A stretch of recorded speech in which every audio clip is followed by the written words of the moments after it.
Četrtek 19:45 in na prvem je čas za četrto pravljico v sklopu našega pravljičnega septembrskega projekta Lahko noč otroci z lahkonočnicami.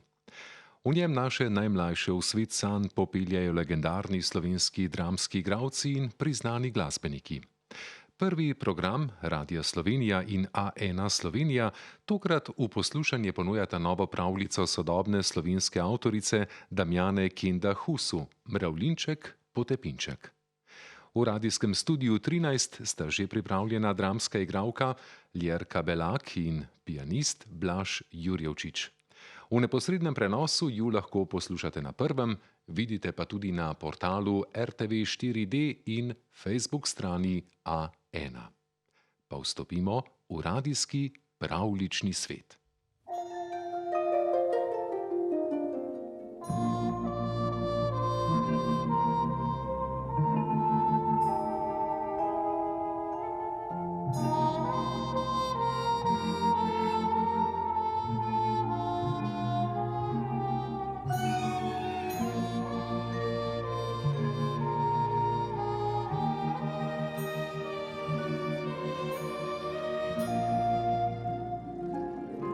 Dober večer. Poslušate Lahko noč otroci z lahkonočnicami. To so pravljice sodobnih slovenskih pravljičarjev, ki jih pripovedujemo igralci. Nocoj sem z vami Ljerka Belak.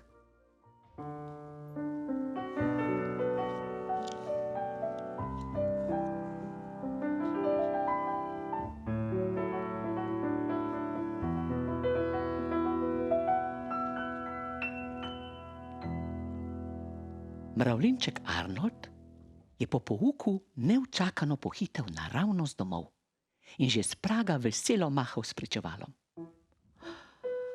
O, kako lep uspeh, same petice! Zelo sva ponosna nate, sta ga pohvalila mama in oče.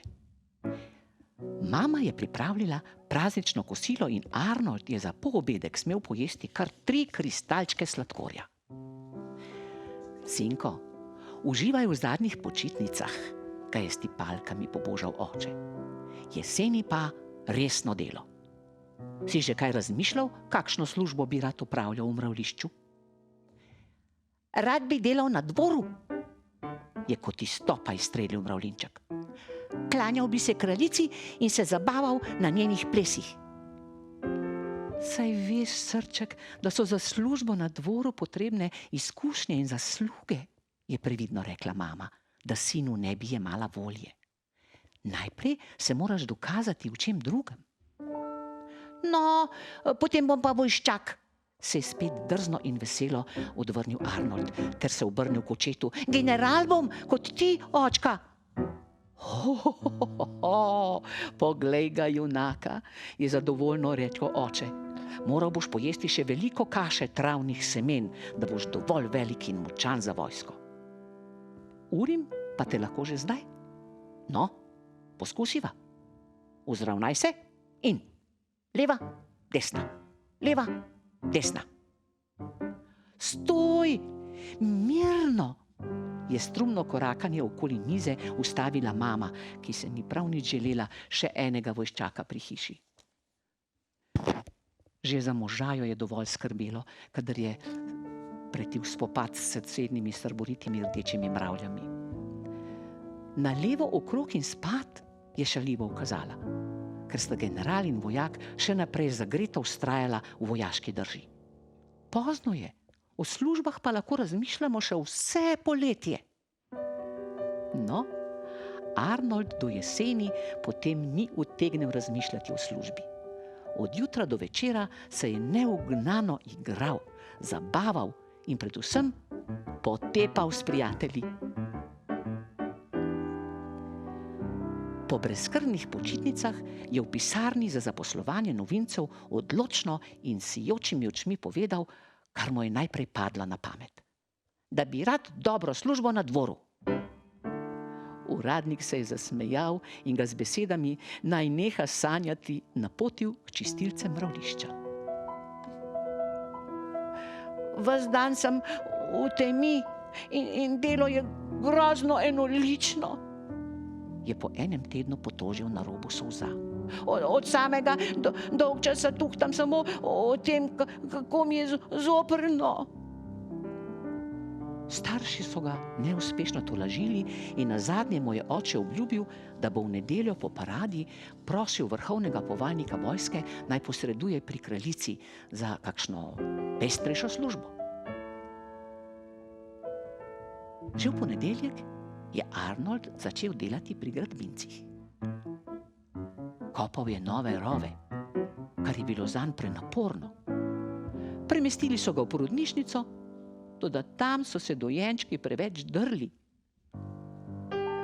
V enem mesecu je zamenjal 4 službe in v nobeni ni bil zadovoljen. Smrkavec je lenuh in razvajenec, se je razburjal oče. Mama pa ga je mirila, češ da nad sinom ne smeta že kar obupati. Zjutraj je Arnolda odpeljala na delo v svojo službo pri oskrbovalcih mravljišča. Hodim po Mravlji cesti, iščem hrano in jo tovorim v shrambe. Všeč mi je. Na svežem zraku sem in veliko zanimivega vidim, je navdušeno pripovedoval. Dan za dnem se je Arnold žvižgajoč vračal z dela. Nekega večera pa ni bilo slišati njegovega požvižgavanja in starši so ga zaman čakali z večerjo. Od skrbi vso noč niso zatisnili očesa. Ko ga prihodnje jutro niso izsledile niti mravlje, odgovorne za iskanje pogrešanih, so se na smrt prestrašili, da se mu ni kaj hudega zgodilo. A mravljinček je bil živ in zdrav, le prestrašen, ko ga je zunaj mravljišča zajela noč. Na to ni pomislil, ko sta ga premamila radovednost in pustolovski duh, da je z Mravlje ceste zavil v neznano. Nenadoma se je stemnilo in ni več mogel najti domače poti. Kaj je hotel drugega? Skril se je med trave in trepetaje čakal, da se zdani. Strah so mu odgnale kresnice, ki so z lučkami letale okoli njega in klepetale z njim. Svetovale so mu, naj zjutraj spleza na najvišjo sončnico in se razgleda, kje je njegov dom. Ob sončnem vzhodu pa Arnold z vrha sončnice ni ugledal le svojega mravljišča. Videl je ves vrt in še dlje. Pozorno se je razgledoval in opazil vse mogoče.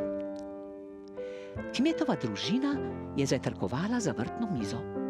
Z nje so v travo frčale drobtinice, se usipal sladkor, otrokom so žlic kapljali med in marmelada.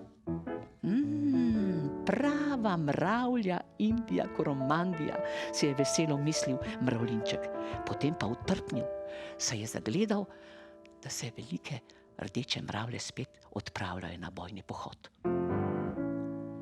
Urno se je spustil na tla in zdirjal, kolikor hitro ga je neslo vseh 6 nog, da domače mravljišče posvari pred nevarnostjo. No, rdeče mravlje so se potem kar obrnile, ko so videle na obrambo dobro pripravljene črne vojščake. Ker so bili vojščaki že postrojeni, jih je Arnold popeljal do vrtne mize.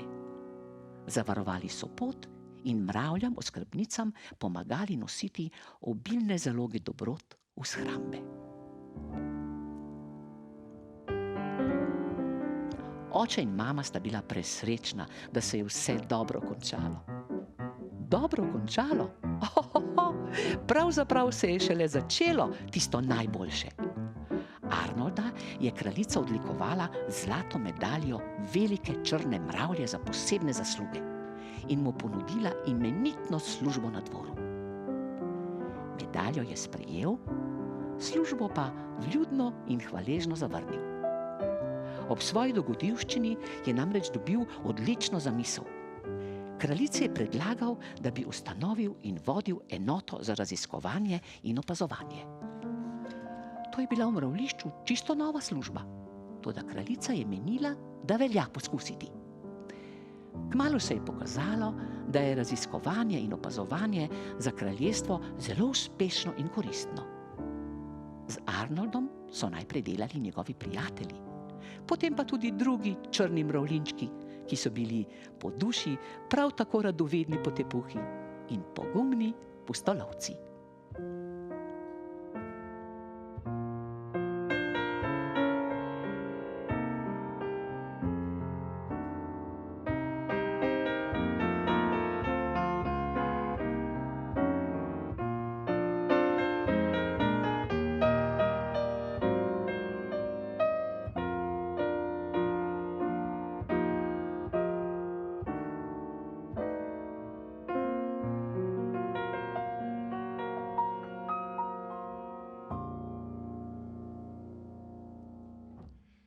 Slišali ste novo pravljico Damjane Kenda Husu, Mravljinček, Potepinček.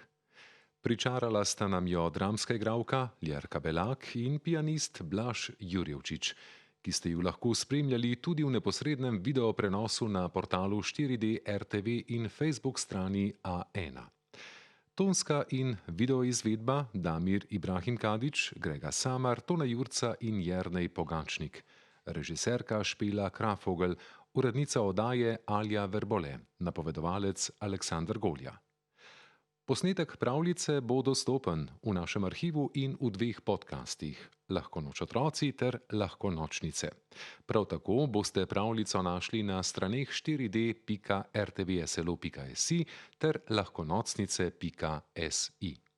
Novi pravljici v seriji Lahko noč otroci z lahkonočnicami prisluhnite tudi prihodnji četrtek. Zdaj pa vam želimo še naprej prijeten večer, najmlajšim pa lahko noč.